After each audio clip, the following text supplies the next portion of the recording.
Cher écrivain, bienvenue. Vous venez de pousser la porte du club où on discute d'écriture sans filtre. Je m'appelle Chris Vuklizevic, je suis autrice et j'ai réuni avec moi dans ce club 4 de mes amies écrivaines. Ensemble, on discute sans tabou de nos inspirations, de nos méthodes, mais aussi de nos doutes, de nos galères, bref, de tout ce qui fait la fabrique littéraire sans cacher ses côtés les moins glamour. Alors prenez un thé chaud, attrapez votre meilleur plaid et bienvenue au club. Et bienvenue à la 9e réunion du club où on discute d'écriture sans filtre. Et surtout, très bonne année 2023. Si vous écoutez cet épisode le jour de sa sortie, on est tout début janvier. Donc je vous souhaite à toutes et à tous une super année avec plein de beaux projets d'écriture, la réalisation de vos rêves, de vos envies d'écriture. Et aujourd'hui, je suis comme d'habitude avec Laetitia. Salut. Léa. Coucou. Marie. Hello. Et Laure. Salut. Bonne année les filles. Bonne année. Bonne année. Bonne année. Ça fait très bizarre parce qu'au moment où on enregistre, on est encore en décembre. Mais voilà, toute l'équipe vous souhaite une très bonne année. Alors aujourd'hui, on va parler d'un sujet qui intéresse énormément de nos auditeurs, c'est comment faire publier son premier roman. Sachant que 3 d'entre nous ici ont eu un premier roman publié au moins, et que 2 autres travaillent dans le milieu de l'édition aujourd'hui, et que de toute façon, toutes les 5, on s'est rencontrées à l'origine, il y a déjà 8 ans, quelque chose comme ça, dans l'édition, pendant notre stage de fin d'études qu'on faisait toutes, dans la même maison d'édition.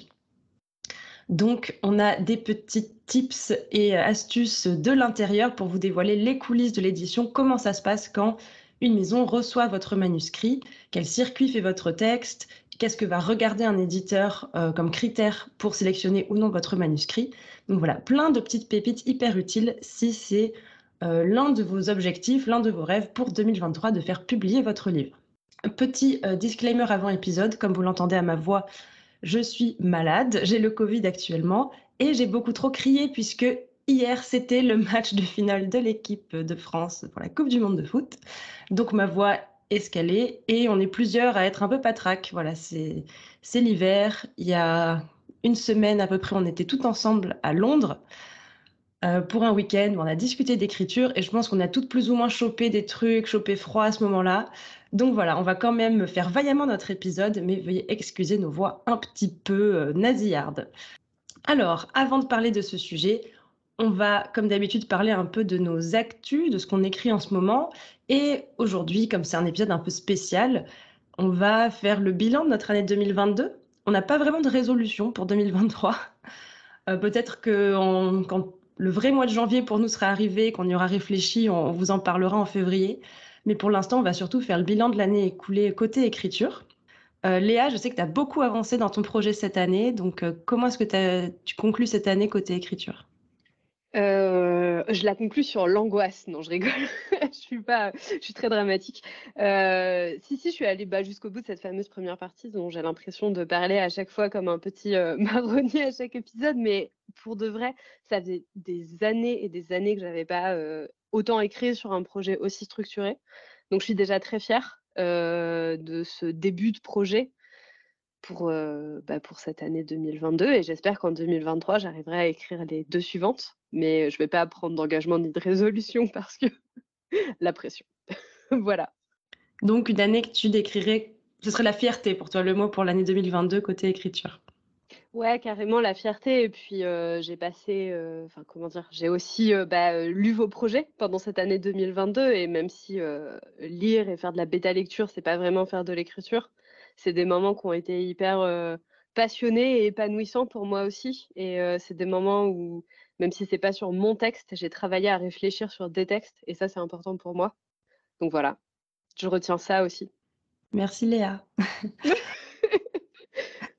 Marie, quel mot résume ton année 2022 côté écriture ?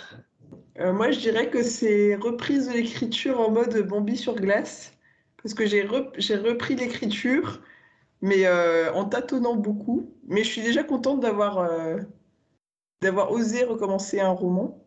J'avais pas trop d'objectifs de production pour cette année, donc je suis un peu comme Léa, j'ai écrit la première partie de mon projet en cours. Et après, c'est toujours comme Léa, c'est l'angoisse pour la suite, parce que faut que je vois comment j'organise tout ça. Mais ça a été plutôt, on va dire, voilà, plutôt une bonne année dans cette optique de reprise. Tu dis que tu es contente d'avoir osé reprendre l'écriture d'un roman. Pourquoi tu étais dans un blocage? Tu avais un truc qui t'empêchait de t'y remettre?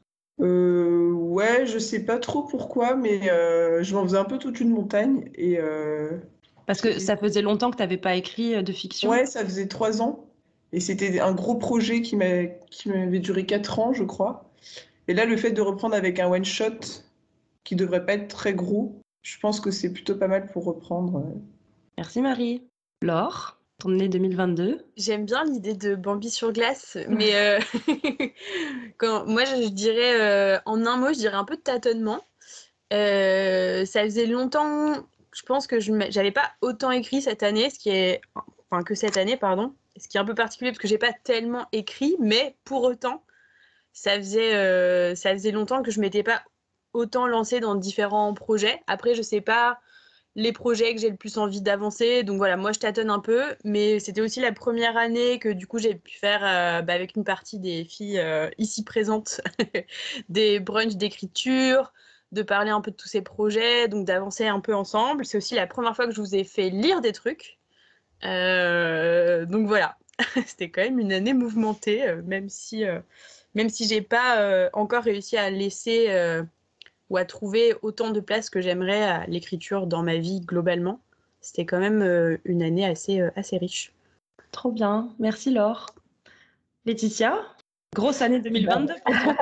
Ouais. Bah moi 2022, je dirais ouais, accomplissement parce que c'est l'année de la publication de mes 2 premiers romans.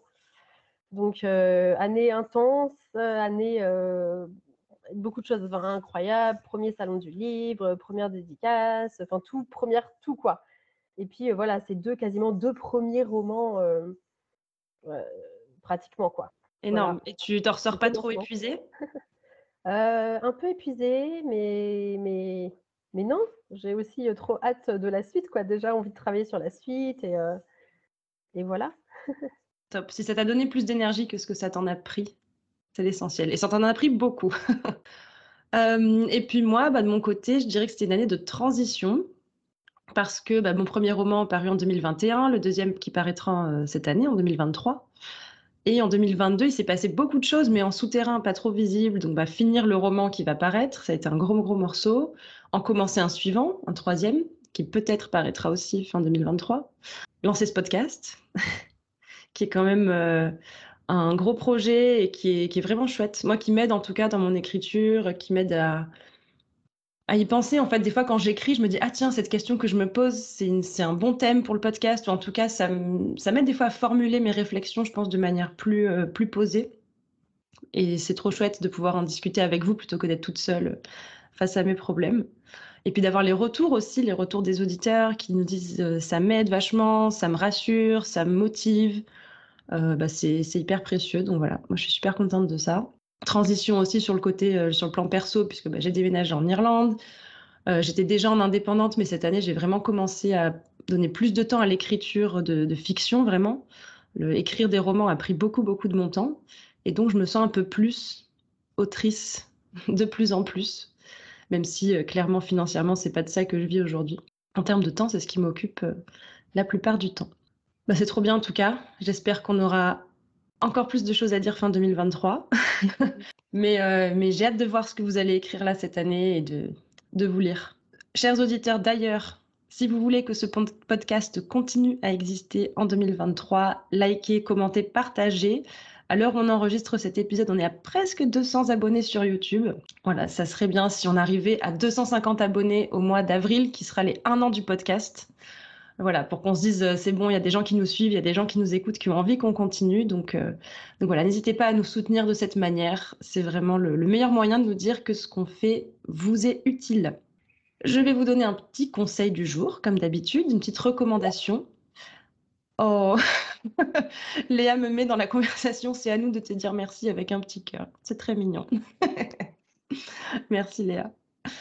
Donc mon petit conseil du jour, il est en lien avec le thème de l'épisode, qui parle donc de publication. C'est un site tout simplement que j'ai régulièrement utilisé à une période qui s'appelle concoursnouvelles au pluriel.com. Et en fait, c'est un site qui répertorie plein de concours de nouvelles, comme son nom l'indique, dans toute la francophonie, et que vous pouvez classer par date de délai d'envoi de votre texte, que vous pouvez aussi classer par prix, c'est-à-dire est-ce qu'il y a une récompense financière ou pas, est-ce que c'est la publication dans un recueil. Et sachant qu'il y en a qui sont dotés avec des prix assez hauts, ça peut aller jusqu'à 1000, 2000, 3000 euros pour le vainqueur du concours. Et on va en parler tout à l'heure, mais c'est vrai que publier des nouvelles, c'est déjà une première publication, une première étape. Et donc, je vous invite à aller du côté concoursnouvelles.com. Et passons donc assez rapidement à notre thème du jour, puisqu'on aura plein de choses à dire. Comment faire publier son roman? Donc, comme je l'ai dit, on est toutes les 5 passées par une maison d'édition du côté éditorial. Aujourd'hui, 3 d'entre nous ont publié en tant qu'autrice de fiction. 2 d'entre nous, Léa et Laure, travaillent en maison d'édition. Donc, Léa en tant qu'éditrice de manga et Laure côté commercial marketing. Donc, on a vraiment plein de petits trucs à vous dire. L'idée générale de ce dont on va discuter aujourd'hui, c'est donc de vous expliquer comment ça fonctionne vraiment la publication d'un livre, parce qu'il y a beaucoup de mythes, beaucoup d'idées reçues, et vous donner des bonnes pratiques et des conseils pour maximiser vos chances. Alors, 2 disclaimers. Disclaimer numéro 1. On part du principe que si vous vous posez cette question, comment faire publier votre roman, c'est que vous avez envie d'être édité par une maison d'édition traditionnelle. Ça ne veut pas dire que pour nous, les autres modes de publication, par exemple l'auto-édition, ça ne vaut rien. Au contraire, c'est juste que ce n'est pas le sujet de cet épisode. Et disclaimer numéro 2, on va souvent dire l'éditeur ou les éditeurs. En fait, c'est une métonymie, c'est-à-dire que les éditeurs, ils font partie des maisons d'édition, mais quand on dit l'éditeur, on peut désigner parfois la maison dans son ensemble, donc qui inclut la direction commerciale, les stagiaires qui lisent les manuscrits, etc. Alors, essayons, les filles, si on y arrive, d'être précises à chaque fois pour qu'on sache exactement de qui on parle, de quelle personne. Mais voilà, ayez conscience en tout cas que tout l'écosystème éditorial ne repose pas à proprement parler sur l'éditeur en tant que personne qui a une fiche de poste avec écrit éditeur au-dessus. Voilà, cette introduction étant faite, eh bien allons-y, on va commencer par vous dévoiler un petit peu les coulisses de l'édition et des difficultés que ces coulisses peuvent poser. Et dans un deuxième temps, on vous parlera de comment contourner ces difficultés. Alors, première mise en garde, quand on veut faire publier son livre, on se retrouve parfois face à des gens qui veulent profiter de ce rêve de beaucoup de jeunes auteurs et en profiter pour se faire du fric sur votre dos, tout simplement. Et ça s'appelle l'édition à compte d'auteur. Donc l'édition, on va dire la vraie édition, l'édition traditionnelle, celle que vous trouvez en librairie, à la FNAC, etc. C'est pas de l'édition à compte d'auteur. L'édition à compte d'auteur, elle va vous faire payer en général pour des services. Elle va sans doute accepter votre manuscrit, vous faire plein d'éloges sur votre manuscrit assez rapidement. Et elle va vous dire par contre, il faut payer pour le correcteur, par contre, il faut payer pour que ce soit diffusé en librairie. Voilà. Alors, est-ce que les filles, vous avez un peu plus d'indices sur comment repérer l'édition à compte d'auteur? Laetitia, tu as un truc à dire là-dessus? Vous pouvez aller voir sur YouTube Christelle Lebailly. Elle a fait quasiment un cache investigation à elle toute seule, enfin vraiment un épisode sur les coulisses de ces arnaques et c'est édifiant. Enfin, c'est vraiment horrible, mais elle a franchement, enfin, c'est génial. Moi, j'étais même pas au courant de tout en fait, honnêtement, de toutes les pratiques qu'ils mettent en place, d'à quel point c'est un système qui est, enfin, c'est un truc de prédateur, quoi. Vraiment, c'est rodé. Ils visent beaucoup les mineurs pour ensuite avoir les parents au téléphone pour leur dire mais votre enfant est un génie. Si vous payez 1000 euros, vraiment, je vous assure. Enfin, c'est des trucs atroces. Et elle a vraiment rencontré des gens qui ont travaillé dans ces trucs-là et tout. Enfin, je vous recommande d'aller voir les vidéos. Je crois qu'il y en a 2. Du coup, je ne sais pas forcément. On peut essayer de reciter un peu les détails et tout, mais enfin, la base, c'est qu'effectivement, vous n'êtes pas censé payer déjà pour acheter vos propres livres. En tout cas, si vous voulez une enquête plus complète, je sais qu'elle a fait un travail incroyable. Je vous mettrai le lien de la vidéo en barre de description donc, de la vidéo YouTube de cet épisode. Alors, juste quand tu dis ne pas payer pour ses propres livres, en tant qu'auteur, si on veut racheter nos propres livres, on doit payer avec un tarif réduit, mais c'est pas ça que tu veux dire. C'est vraiment acheter, ils disent de vous engager à acheter un certain nombre de livres, c'est ça que tu veux voilà, c'est ça, je crois que tu dois acheter, t'achètes les propres stocks en fait. Ouais. Il n'y a pas de correcteur, enfin tout est, c'est vraiment imprimé tel que tu l'envoies, il n'y a pas de travail éditorial derrière, mais du tout. Mais comme tu disais, clairement, la base, c'est qu'il ne faut pas payer, quoi. Si quelqu'un vous demande de payer quelque chose, il y a arnaque, sauf pour les concours de nouvelles dont je parlais tout à l'heure. Là, si on vous demande genre 15-20 € de frais d'inscription, c'est souvent des associations, donc c'est normal. Mais voilà, en tout cas, on vous demandera jamais en édition traditionnelle de payer pour faire publier votre roman. Laure, tu voulais rajouter? Oui, non, mais c'était exactement ça. En fait, je voulais mettre pas mal de... Enfin, bien appuyer sur le fait, en effet, que si on vous demande de payer pour quelque chose, fuyez. Et en effet, c'est pas du 15-20 €, mais normalement, et c'était tout l'intérêt quand même d'être publié dans une maison d'édition, de choisir ça par rapport à l'auto-édition, c'est qu'il y a tout un village qui fait un livre derrière dans la maison d'édition et que du coup, il y a plein de services qui sont faits pour vous aider à ce que le livre prenne forme et vous n'êtes pas censé payer pour ça. Donc vous ne payez pas pour l'illustration de couverture, vous ne payez pas pour la maquettiste qui va faire le texte, vous ne payez pas pour la correction, vous payez pas, c'est l'éditeur qui prend en charge ces coûts-là. Mais comme tu disais, Laetitia, parfois il y a des promesses un peu mirobolantes parce qu'on te dit que tu es très talentueux et tu as très envie d'avoir ton texte publié, mais ça ne vaut pas le coup de s'endetter pour avoir le plaisir d'avoir son livre publié. C'est la base du pacte éditorial, hein. L'éditeur prend un risque financier en échange de la publication de ton texte qui peut-être, il espère, lui fera gagner plus d'argent que ce qu'il en a dépensé. Léa, tu voulais dire quelque chose? Je voulais exactement dire ce que tu viens de dire, Christelle. Ok. Je voulais dire que c'était une prise de risque et que dans l'édition traditionnelle, ce n'est pas à l'auteur de prendre quelque risque que ce soit, c'est l'éditeur qui prend les risques pour l'auteur parce qu'il croit en son travail et qui, comme Laure l'a dit, va mettre en branle tout un village, tout un tas de corps de métier pour soutenir ce livre. Donc oui, c'est ça, c'est le pari et le risque qui sont à la charge de l'éditeur. Le risque financier, l'auteur prend un autre risque qui est de passer des années sur un texte qui ne verra peut-être jamais le jour. C'est une forme de risque aussi, hein.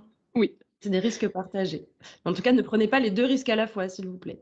Enfin, je pense qu'il faut être bien au clair sur le fait que les droits qu'on gagne, l'argent, les sous qu'on va toucher sur un livre qui passe en une maison édition sont bien moins... Enfin, la part est bien moins intéressante que si on fait par exemple de l'auto-édition sur Amazon. Sur Amazon, par exemple, vous avez 40% de marge parce qu'il y a 40% qui part pour Amazon et il y a 20% qui part pour l'impression de l'impression à la demande.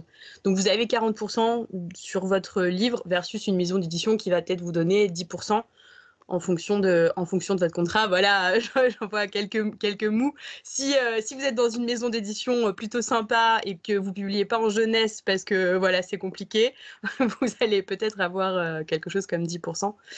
Et ce qu'il faut bien avoir en tête, du coup, si on choisit l'auto-édition, c'est que pour tout ce qui est dans les 40% de marge, il va falloir payer tout soi-même. Et c'est ce qu'on se disait, et c'est pour ça que c'est bien de passer par une maison d'édition qui n'est pas une maison d'édition à compte d'auteur, c'est que l'éditeur prend en charge à la fois les coûts éditoriaux qui vont créer le livre et aussi les coûts de communication que vous n'aurez pas à payer pour acheter des mots-clés sur Amazon, etc. Donc voilà. Voilà. Et je voulais juste dire, c'était dans l'idée aussi du tout un village pour faire un livre, c'est qu'en maison d'édition, il y a des gens auxquels on pense évidemment tout de suite, tels que l'éditeur, et c'est ce qu'on va... Enfin, quand on va parler d'éditeur, on va beaucoup parler de cette partie éditoriale, mais il y a il y a plein d'autres services et il y a plein d'autres gens qui vont travailler sur le livre. Et il y a aussi le diffuseur-distributeur qui va vous permettre de toucher tous les points de vente où les livres peuvent trouver leur lecteur versus un Amazon où ce sera jamais que Amazon, quoi. Et c'est vrai que ça reste un risque aussi en effet pour l'auteur parce que au sein d'un catalogue chez un éditeur, vous ne serez pas forcément sa priorité alors que vous êtes la vôtre. Donc c'est toujours un pari et un choix éclairé à faire. Alors après, c'est vrai, voilà, que c'est difficile avec ce système éditorial d'être publié aujourd'hui en France, mais pourquoi? Il y a ce truc que je vais jamais réussir à être publié, il y a beaucoup trop de textes. Pourquoi on dit ça? Sur quels chiffres est-ce que ça s'appuie? Moi, j'avais cette idée que, par exemple, je crois que c'est Gallimard ou Gallimard Jeunesse, je sais plus, qui disait qu'il recevait 6000 manuscrits par an. Est-ce que c'est un chiffre qui vous paraît à peu près dans les... Ouais, je vois des filles qui hochent la tête. Vas-y, Laure, t'as peut-être J'allais juste dire exact. Ça me paraissait complètement plausible. Ouais. Parce que voilà, il y a certaines maisons d'édition qui ont des noms qui font rêver, que tout le monde connaît, qu'on a vu sur des livres qu'on a aimés, donc qui sont un peu les portes d'entrée où tout le monde vient toquer. Moi, pour comparer, pour la maison d'édition dans laquelle je travaille, qui a un nom qui est peut-être moins connu qu'un Gallimard, il y a quand même 300 manuscrits qui sont envoyés uniquement sur la plateforme pour recevoir les manuscrits. Donc c'est sans compter tous les manuscrits qui arrivent par le réseau ou parce que voilà, globalement ils ont trouvé un mail quelque part et que ça arrive dans une boîte mail. Donc c'est vraiment sur la plateforme de manuscrits, il y a 300 manuscrits envoyés chaque mois. Je ne sais pas si vous vous rappelez les filles, mais quand on s'est rencontrés, moi j'étais donc la stagiaire d'une maison d'édition jeunesse très connue. Alors je ne sais pas comment c'est chez Gallimard Jeunesse, mais en tous les cas, là où on s'est rencontrés, je recevais une dizaine de manuscrits dans la boîte aux lettres de la maison d'édition par semaine en moyenne, il me semble. Des fois plus, des fois moins, ça dépendait des périodes. Et mon boulot de stagiaire, c'était de faire un premier tri dans tous ces manuscrits, c'est-à-dire de mettre sur la pile de la lectrice qui venait, de la lectrice professionnelle qui venait une fois par semaine, les choses potentiellement intéressantes, et de mettre à la poubelle, entre guillemets, de mettre sur la pile de vraiment pas intéressant tout ce qui correspondait pas à la politique éditoriale de la maison. Et déjà, quand ce premier écrémage était fait, il restait pas grand-chose. Et de tout ce que la lectrice lisait en un an, il ne restait quasiment rien, puisque moi, de mon passage dans cette maison, je n'ai rien vu de publié qui soit arrivé dans la boîte aux lettres. Sans vouloir déprimer qui que ce soit, je pense qu'on peut en conclure que dans l'édition, c'est malheureusement très rarement que par ce circuit, les éditeurs sélectionnent les textes, en fait. Voilà. Laetitia? Après, si ça peut vous rassurer, moi par contre, je connais quelqu'un qui a été sélectionné par la pile des manuscrits et son roman va paraître en 2023 dans une grande maison chez Scrinéo. Donc, et son manuscrit est arrivé par la pile, donc ça arrive quand même. Enfin, certes, c'est de rares élus, c'est vrai, mais ça arrive. En fait, ça dépend complètement des maisons d'édition et c'est là où parfois c'est un petit peu, comment dire, un peu difficile de savoir et ça va recouper une des choses qu'on pouvait se dire avant, mais c'est vrai que de réussir à mettre d'une façon ou d'une autre un petit pied dans le monde de l'édition pour un peu tâter le terrain de certaines maisons. Enfin, en l'occurrence, voilà, chez certaines maisons, il y a en fait finalement très peu de textes qui arrivent en manuscrit qui sont publiés. Il y en a d'autres qui vont vraiment chercher dans les manuscrits qui sont reçus des petites pépites pour la suite. Donc c'est aussi vraiment une politique de maison d'édition, un moyen de fonctionner. Et quand on les connaît un peu, on peut savoir que voilà, certaines sont peut-être plus à même de sélectionner parmi les textes reçus que d'autres, quoi. Alors du coup, pourquoi les éditeurs publient si peu de textes qui viennent du service des manuscrits? Parce qu'on pourrait se dire naïvement, il n'y a que de là que viennent les textes. Donc normalement, s'ils publient 10 textes par an, c'est 10 textes qui sont arrivés sur la pile des manuscrits. Alors du coup, d'où viennent les textes qui sont publiés? Petite question rhétorique. Qui a envie de répondre? Non, mais déjà, ils viennent de leurs auteurs maison. Enfin, il y a une grande partie du catalogue qui est déjà... ils ont des auteurs qui suivent. Enfin, c'est aussi tout le truc, quoi. Un auteur ne publie pas un livre et puis disparaît. Enfin, ça peut arriver. Mais souvent, il y a des auteurs... ils ont des auteurs maison qui publient peut-être pas un roman par an, mais ça peut... Enfin, je sais pas. Moi, je me dis déjà, il y a pas mal de places dans le cadre du catalogue qui sont pris par les auteurs déjà en place. Et après, il y a les traductions, tout ça. Quelqu'un me parlait de traduction. Ouais, il y a le fond, enfin, pourquoi on parle de place et de catalogue? C'est tout simplement le nombre de parutions qu'il y a dans une année. Dans chaque collection a vraiment une ligne éditoriale. On reparlera plus tard de ce qu'est une ligne éditoriale et comment la respecter dans vos envois. Mais voilà, en gros, ils ont un thème ou une ligne directrice dans ce qu'ils veulent publier et ils peuvent pas publier une infinité de livres, en fait. Selon la taille de leur maison, leur budget, leur manière de fonctionner, leur politique éditoriale, ils ont décidé qu'ils allaient publier, je sais pas, 10 livres dans cette collection-là cette année. Bon, s'ils ont déjà 7 auteurs maison qui veulent republier un roman, plus 2 traductions, ils veulent ramener des livres qui correspondent à leur ligne de l'étranger, il reste une place dans le catalogue. Et cette place-là, est-ce qu'elle va être prise par quelqu'un qui arrive par le service des manuscrits, par quelqu'un qui a déjà été publié dans une autre maison, mais qui d'un coup, il a un roman qui rentre pas exactement dans la ligne de sa maison d'origine, donc il fait passer par son éditeur son texte à un autre collègue. Il y a plein d'autres circuits en fait que le service des manuscrits. Une fois qu'on est déjà dedans, évidemment, une fois qu'on est déjà dedans, c'est quand même plus facile parce qu'on a les emails des gens et ils nous connaissent, ils nous font confiance. Mais voilà, d'où le fait que ce soit si difficile d'entrer par le service des manuscrits, même si c'est possible, comme le disait Laetitia. Il y a aussi autre chose, c'est que les éditeurs prennent un gros risque à publier des inconnus. versus des auteurs qu'ils connaissent déjà. Des inconnus, pas dans le sens forcément des célébrités, même si ça peut être, mais ils connaissent un auteur, ils savent comment il travaille, ils savent que une fois qu'il s'est engagé sur le délai, il va le respecter, ils savent que ses textes sont bons, qu'ils rentrent dans la ligne. Donc eux, ça leur enlève. C'est des personnes aussi qui travaillent dans ces maisons et qui ont besoin de pouvoir compter sur des gens en face pour établir un planning et faire un partenariat qui va durer. Donc c'est plus facile de compter sur des gens qu'on connaît déjà que sur des gens qu'on ne connaît pas. Léa, tu voulais rajouter ?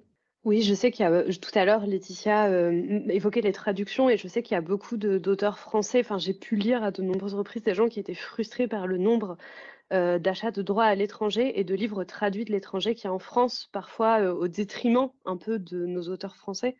Je sais que c'est un truc qui questionne pas mal de gens et ce que je voulais souligner, c'est qu'en fait, pour un éditeur, c'est moins de risque d'acheter les droits d'un livre qui a déjà été publié parce que un premier travail éditorial a déjà été fait à l'étranger, parce qu'on sait que cette personne, elle a travaillé avec des éditeurs à l'étranger et donc que c'est potentiellement un auteur de confiance, etc.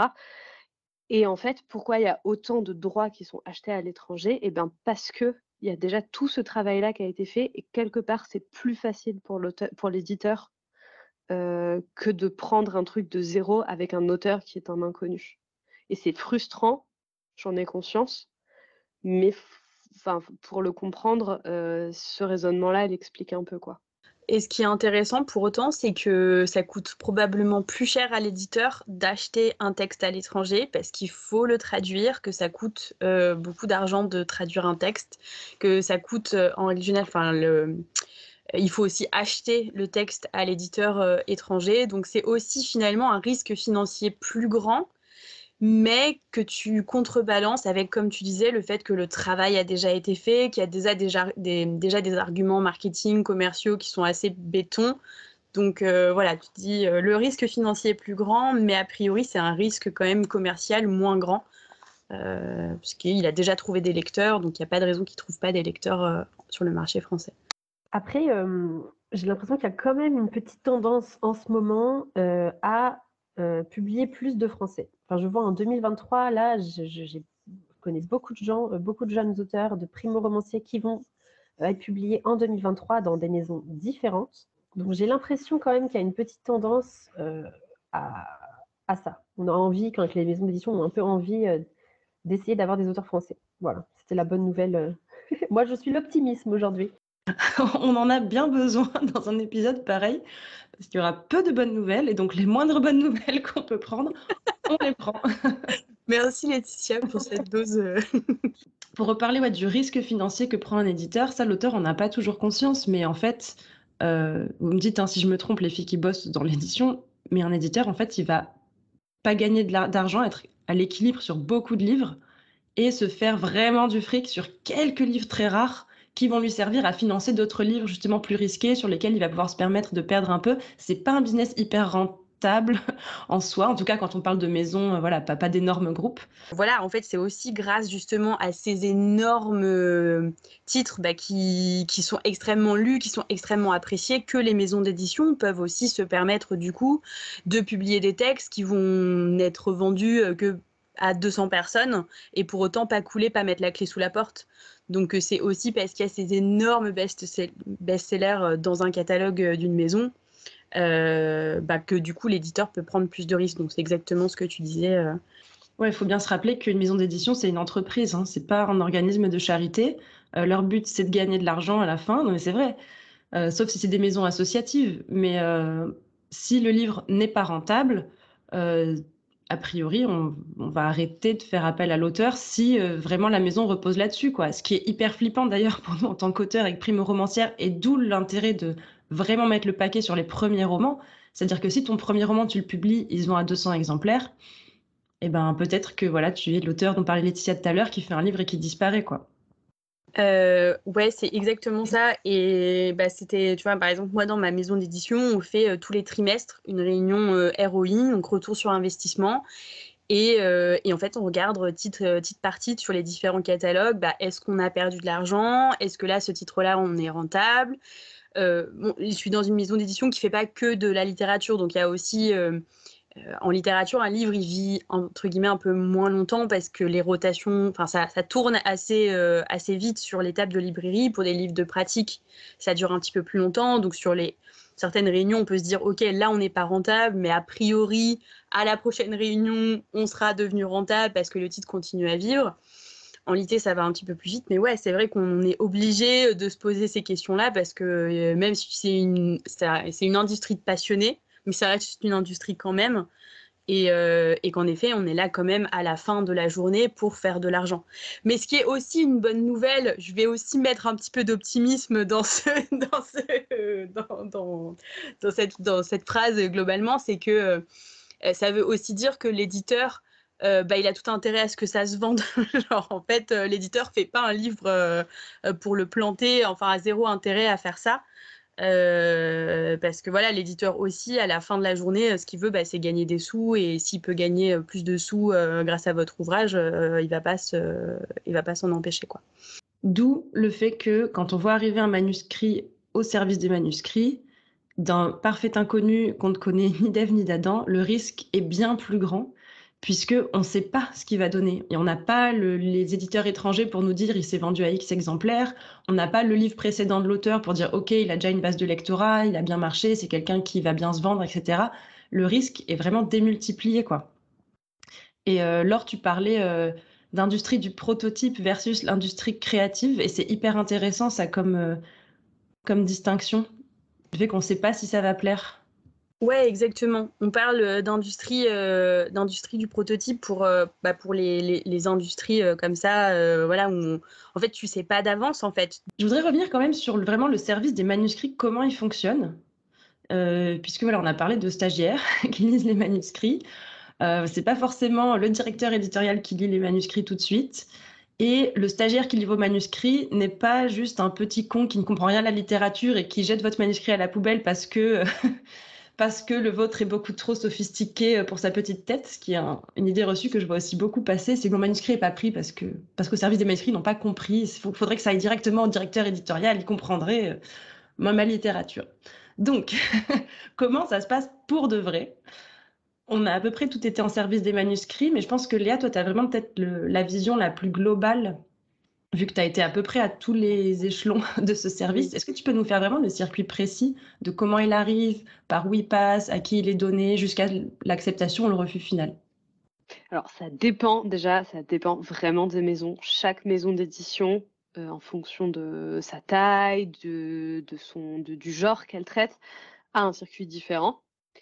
Ça peut être des toutes petites structures et si c'est le cas, ça sera, forcément les gens les plus en bas de l'échelle, comme moi j'ai pu l'être, en étant stagiaire, mais ça sera peut-être les assistants éditoriaux, par exemple, qui sont généralement les premiers postes. C'est les noms des premiers postes qu'on a quand on arrive, dans un service édito. Donc ça sera les assistants qui vont réceptionner vos manuscrits ou ça pourra être les stagiaires, les apprentis, c'est-à-dire les gens qui apprennent le métier. Pourquoi est-ce que c'est ces gens-là? Parce que c'est hyper formateur, pour nous en tant que professionnels d'apprendre à faire ça. C'est la base de notre métier, de savoir juger un texte et donc sur quoi donc soit l'apprenti, le stagiaire, l'assistant éditorial va, juger vos manuscrits. On va les juger sur, je pense, 3 choses. La première chose, c'est si oui ou non ils rentrent dans la politique éditoriale, dans la ligne éditoriale de la maison d'édition. Ça, c'est la chose la plus importante. C'est-à-dire que si, par exemple, moi, je travaille pour une maison d'édition qui fait du roman jeunesse et que je reçois un projet d'album jeunesse, directement, le manuscrit part à la poubelle parce que ça ne rentre pas dans notre ligne éditoriale. À moins, bien sûr, que ce soit un truc fantastique écrit par, j'en sais rien, un youtubeur avec 1 million d'abonnés et que là, je me dise, ah oui, potentiellement, si cette personne, elle veut collaborer avec nous, on aurait peut-être intérêt à dévier de ce qu'on fait habituellement parce que ça peut nous rapporter un max de pépettes. Voilà. C'est très cynique, mais c'est la vérité. La deuxième chose, c'est qu'on va juger, si donc cette première étape est passée, on va juger un texte sur sa qualité intrinsèque. C'est-à-dire, est-ce que oui ou non, c'est un bon texte? Est-ce qu'il a un potentiel au vu du marché, au vu de, comme Laure parlait, est-ce qu'on a de la place pour lui tout simplement? Est-ce qu'il pourrait, Est-ce qu'il a de la qualité en lui-même et est-ce qu'il aurait des qualités pour être intégré dans notre ligne éditoriale? Et moi, la troisième chose, et alors là, ça va plus être moi, mais ce que je regarde, c'est l'auteur, c'est le profil de l'auteur. Je regarde toujours la petite biographie qu'on demande souvent au début. Si l'auteur met des réseaux sociaux, je vais les voir. Si l'auteur si l'auteur dit des choses de lui ou d'elle, je vais y aller parce que là, potentiellement, ça peut être intéressant aussi de voir qui est la personne. Est-ce que c'est une personne qui saura défendre son texte ou non? Est-ce que c'est une personne qui a déjà écrit, qui a déjà publié d'autres choses avant, voilà. Pour moi, c'est ces 3 étapes. Peut-être que vous avez des choses à rajouter autrement, mais en tous les cas, une fois que ça s'est passé, donc en fonction toujours de l'organisation de la maison, ces bouquins qu'on aura retenus, ces projets qu'on aura retenus, donc il n'y en a pas beaucoup, hein, évidemment, pour que, une fois que l'écrémage de ces 3 choses que je viens d'expliquer est passé, il ne reste pas grand-chose.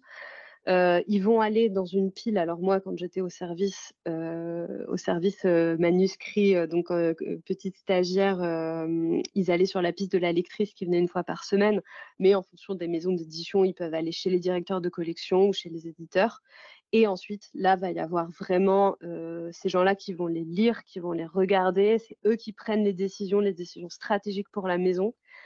Et là, ça va être à eux de lire vraiment et de retenir ou pas les manuscrits. Oui, j'ai une question. C'est à quelle étape les fiches de lecture? Parce que tu sais, moi, j'ai jamais fait le service des manuscrits. Pour le coup, Ouais.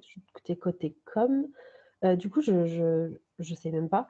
Je sais qu'on m'a toujours parlé de fiches de lecture. Donc, c'est quand qu'il y a cette fiche de lecture qui est faite?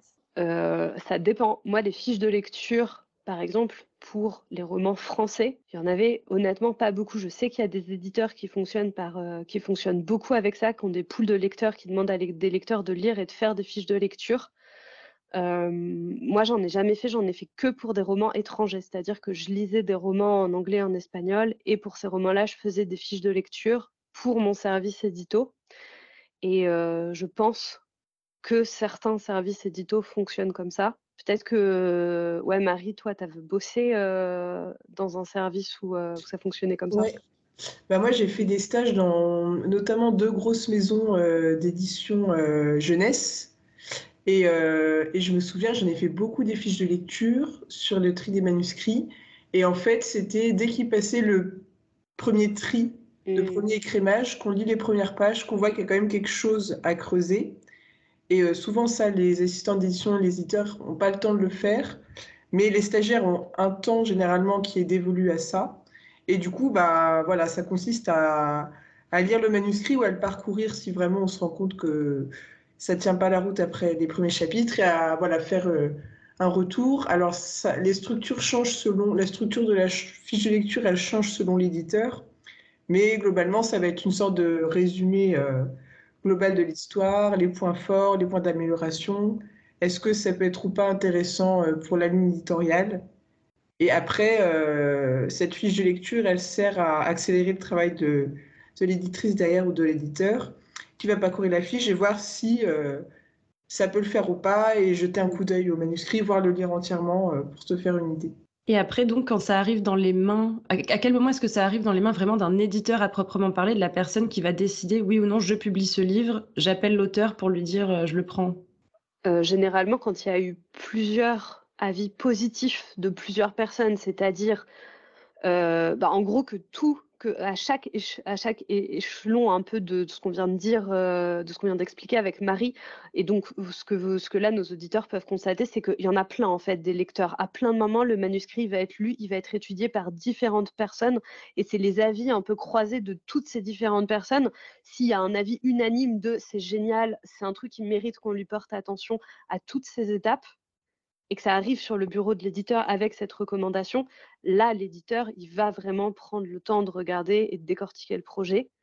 Et si ça le convainc avec tous les avis de tous ces gens qui sont unanimes, plus le sien, où il se dit « Ah ouais, là, vraiment, il y a quelque chose, on tient à quelque chose, tout le monde est unanime, et moi aussi, je pense que c'est bien », là, va y avoir un téléphone de décrocher, un appel de passer, ouais.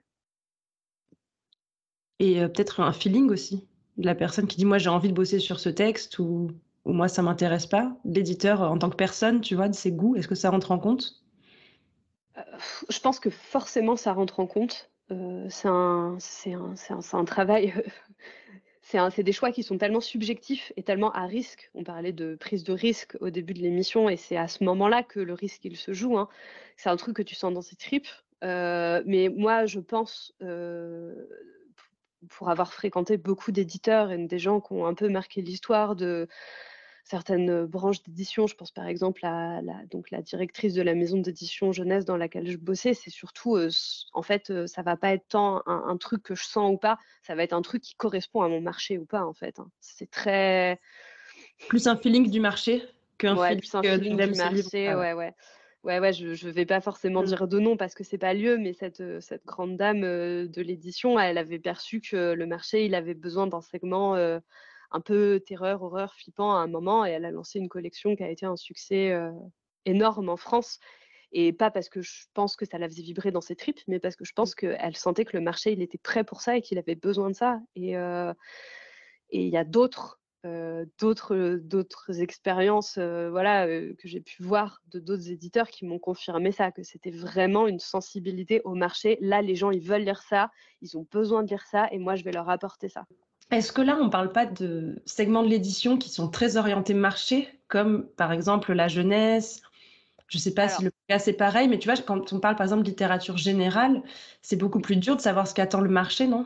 je voulais dire, là, je parle pour des segments et moi, j'ai beaucoup toujours plus ou moins travaillé pour de la littérature commerciale. J'ai quand même fait de la littérature étrangère qui était de la blanche, mais malgré tout, Pardon, tu viens de dire heu que la littérature jeunesse, c'est de la littérature commerciale. Parenthèse non, mais pas refermée. que, mais pas que, mais non, mais tu vois, je parle enfin, toute la littérature est commerciale, hein, moi, je veux pas faire enfin, on va dire que toute la littérature est commerciale et qu'il y a des segments qui l'assument plus que d'autres. Voilà. La littérature blanche germano-pratine, elle l'assume moins ou tout du moins, elle vit de ce modèle économique de publier des best-sellers qui marchent beaucoup pour publier après des auteurs qui se vendent moins bien parce que c'est des choses qui sont beaucoup plus littéraires et que le public il est beaucoup moins présent pour ça que pour des Marc Lévy ou des Guillaume Musso ou même des Amélie Nothomb, tu vois. Enfin, là, je prends volontairement des auteurs qui écrivent plus pour les adultes. Et donc là, ouais, va y avoir peut-être plus pour quelques slots dans leur planning de l'année des places pour des choses qui sont plus littéraires. Moi, c'était le cas quand je travaillais donc dans un domaine étranger de littérature générale. On avait des choses, on avait tout un pan de notre catalogue qui était réservé à la chick lit, au polar, à des genres qui on sait se vendre bien, où il y a un public qui est là, et on réservait aller 4-5 livres dans l'année, des trucs un peu plus barrés, un peu plus littéraires, avec plus un travail de la langue. Et c'était hyper intéressant, hein. Moi, j'adorais, je suis vraiment une passionnée du travail de la langue, mais c'était clairement anecdotique et c'était pas ça qui nous permettait de faire vivre la maison d'édition. Donc c'était plus pour le fun. Bah, ouais, parce que je voudrais pas non plus déprimer nos auditeurs qui disent: «Oui, mais moi j'écris rien qui soit, vraiment dans des codes d'un certain genre, donc j'ai aucune chance parce que l'éditeur va se dire: "Ça se vend pas"». Pas forcément, parce que peut-être plutôt que de parler de commercial pour le public ou, littéraire, peut-être c'est qui rentre dans certains codes préexistants ou qui sort des codes et que du coup on n'arrive pas trop à placer et donc on peut pas se dire: «Oui, ça correspond à tel ou tel marché». Et il existe une place pour de la littérature justement qui sort des codes, qui innove, mais c'est vrai que c'est d'autant plus risqué à nouveau pour l'éditeur et donc d'autant plus difficile à faire publier. Oui, puis aussi, il y a cette question de segments, de codes, etc. Ça, c'est aussi plus le travail de l'éditeur. Il y a beaucoup d'auteurs, quand on leur demande est-ce qu'ils réfléchissent à leur lectorat avant de commencer à écrire, ils disent surtout, moi, j'écris l'histoire que j'ai envie d'écrire, qui me fait vibrer, qui me parle. Et je trouve que c'est important aussi de garder cette fraîcheur-là parce que c'est déjà assez compliqué de se faire éditer, donc il ne faut pas non plus trop se segmenter le cerveau avec tel code ou telle ligne, parce que ça, ce sera après le travail de l'éditeur qui fera en sorte de trouver la couverture, qui trouvera le bon public, qui trouvera la bonne façon de le présenter. Désolée, j'ai perdu 2 octaves, je suis complètement enrhumée. Mais Ouais, mais je suis d'accord que c'est peut-être pas forcément. Enfin, ça peut être assez stressant ce qu'on est en train de dire. Faut que ça corresponde à certains codes, etc. Et en fait, c'est pas tellement au moment où vous l'écrivez que peut-être le moment où le projet est abouti, de savoir du coup à quel éditeur vous allez l'envoyer. En fait, enfin, c'est aussi voilà. À ce moment-là que vous allez peut-être vous poser cette question-là et de savoir voilà, quel éditeur recherche plutôt quelle chose. Et après, je trouvais qu'en nous écoutant parler globalement sur les tendances du marché, En fait, je trouve que c'est aussi, quelque part aussi un peu déculpabilisant quand on se dit, ah, j'ai l'impression que ce que j'ai écrit a déjà été écrit, ou globalement, enfin voilà, que ça veut pas dire pour autant du tout que vous n'allez pas être publié, parce que, bah oui, il y a des moments, il y a un peu des raz-de-marée de certains codes et de certaines histoires qui se racontent, et que même si vous n'avez pas forcément l'impression d'écrire pour correspondre à ça, ben, d'une façon ou d'une autre, vous êtes influencé par cette vague et vous inscrivez dedans, et ce sera très bien pour l'éditeur et ce sera très bien pour la vague du marché qui est en train de se passer. Ouais, c'était Léa, dans nos petites notes d'épisode, c'est ce que tu avais écrit, de rester attentif au mode éditorial, à l'ère du temps. Dans quelle mesure est-ce que tu conseillerais ça, et qu'est-ce que tu conseillerais aux auteurs pour avoir des chances d'entrer, en tout cas, dans certains codes, dans certaines modes? Parce que ça marche aussi. Ouais, c'est exactement ce que vous venez de dire. Il faut rester attentif. Et là, je vais être plus large que juste, et c'est ça qui est hyper intéressant, que juste la littérature. En fait, on va carrément sortir des livres, regarder ce qui se fait dans les séries télé, regarder ce qui plaît dans les séries télé, parce qu'aujourd'hui, c'est quand même le mode de divertissement que les gens regardent le plus en masse. Et ces modes-là, elles vont se retrouver dans les livres, hein, c'est sûr, c'est sûr et certain, quoi. Des manières de raconter qui plaisent beaucoup dans les séries, dans les films, dans tous les domaines de l'art, du divertissement, etc. Il faut rester attentif à ça, et parce que les éditeurs cherchent aussi ça dans les projets éditoriaux, quelque chose qui va... Alors, j'ai conscience que c'est très vague ce que je suis en train de dire là, mais quelque chose qui va... on cherche souvent quelque chose qui dit quelque chose de l'air du temps, de notre époque. Moi, je vois par exemple, en jeunesse, tous ces bouquins qui sont écrits autour des réseaux sociaux. Il y en a eu énormément, il y a eu une énorme vague. Après, il y a eu la dystopie, et puis après, il y a eu un peu... en jeunesse, on a vu fleurir plein des bouquins autour de ça. C'est assez intéressant, quoi. Et voilà, donc je ne veux pas forcément vous dire faites une étude de marché de ce qui se raconte en ce moment et écrivez exactement ça, vous allez être publié. Ce n'est pas du tout ce que je suis en train de dire. Mais je suis en train de dire que de toute façon, fatalement, ce que vous allez écrire, ça va refléter des choses du monde dans lequel vous vivez. Et ça, c'est intéressant. Forcément, dans ce qu'on écrit, il y a ce qu'on vit. Et du coup, sachez les reconnaître dans votre texte. Et en fonction de ça, dites-vous, OK, là, mon manuscrit, il parle plutôt de ci, de ça. Ça peut se rapprocher. C'est des thèmes qui sont aussi abordés dans telle série télé, ou ce truc-là, je sais que cet éditeur, il publie souvent des ouvrages autour de ce thème, ou alors avec ce genre de narration. Et du coup, je vais l'envoyer, et dans mon petit argumentaire que je vais mettre au début de mon livre, je vais dire, j'ai bien remarqué que ça, c'était votre créneau. Du coup, ça tombe bien parce que mon manuscrit, il est sur ça aussi. Ou alors, tel truc, c'est dans l'air du temps, et vous publiez toujours des bouquins qui sont un peu, bref, je pense que vous avez compris ce que je veux dire, mais c'est que avoir cette intelligence-là, je pense que ça peut vous emmener potentiellement plus loin, et ça peut vous faire trouver votre éditeur plus vite. Oui, puis ça ne veut pas forcément dire vendre son âme au diable, allez, je vais abandonner toute sincérité littéraire et puis me mettre à écrire ce qu'attend le marché. Parce que sur un même sujet, comme tu dis, je sais pas, les réseaux sociaux, on peut aussi bien écrire un chair de poule ou un truc hyper formaté que, je sais pas, un Alain Damasio qui peut s'emparer de sujet, que des éditeurs de littérature générale qui vont faire un truc beaucoup plus pointu. Enfin, en fait, il y a pas de... Comment dire? Les codes ne sont pas... les sujets ne sont pas enfermés dans des codes. Exactement. Voilà, j'ai réussi à finir ma phrase. Laure, tu avais un truc à dire aussi là-dessus? Ouais, c'était, mais c'est probablement un thème qu'on aborde un petit peu plus tard, mais comme tu disais, Léa, c'est de savoir reconnaître dans son texte les fils à tirer de la présentation après qu'on va faire, parce que quand on envoie le manuscrit, on n'envoie pas que le manuscrit, on l'envoie aussi avec une petite note d'intention, avec un petit synopsis, avec un petit voilà. En fait, c'est comme quand on postule à un job.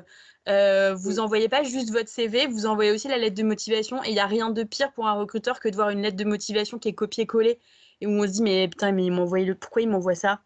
Clairement, je ne recherche pas du tout ce type de profil. C'est pareil pour un éditeur quand il reçoit un truc qui n'a rien à faire dans sa ligne éditoriale, ou à l'inverse, il voit que la personne s'est renseignée sur la ligne éditoriale, qu'elle a bien vu que tiens, mon livre s'inscrit bien dedans parce que telle ou telle chose, direct, il est dans des bonnes dispositions et direct, lui aussi, il fait les connexions neuronales qui vont bien pour après commencer sa lecture. Et après, il faut savoir que, comme disait Marie, tout ça, peut-être qu'il faut y réfléchir effectivement après avoir écrit, une fois que vous voulez envoyer, et on va reparler effectivement de tout ce qui va avec le texte quand on envoie, mais au moment de l'écriture, c'est pas forcément la peine parce que vous ne savez pas à quel moment le texte va arriver dans le service des manuscrits. Qu'est-ce que l'éditeur va chercher à ce moment-là?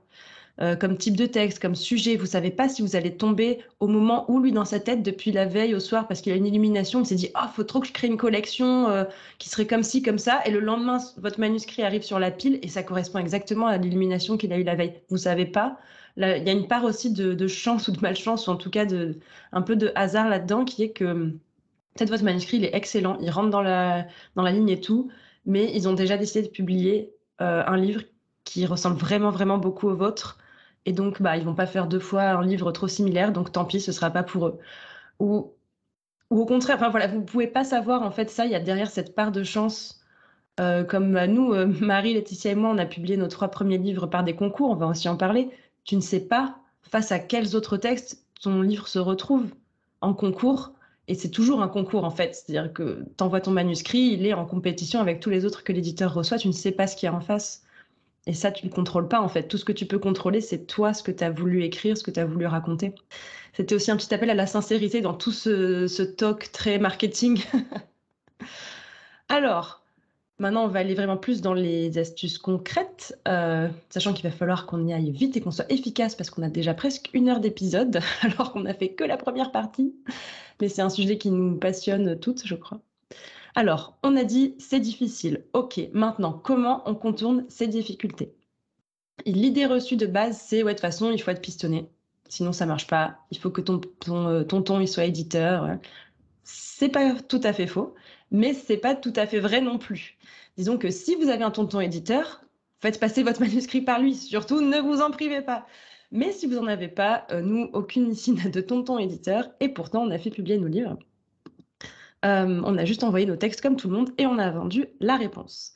Alors, première idée pour essayer de faire publier son texte, c'est d'abord de publier d'autres textes, de s'entraîner avec, excusez-moi, s'entraîner d'abord avec d'autres publications et notamment des nouvelles, puisque c'est vrai qu'il y a beaucoup d'appels à texte, beaucoup de concours de nouvelles qui permettent aussi de voir un petit peu si vos textes prennent, si parfois il y a des concours qui vous font un retour.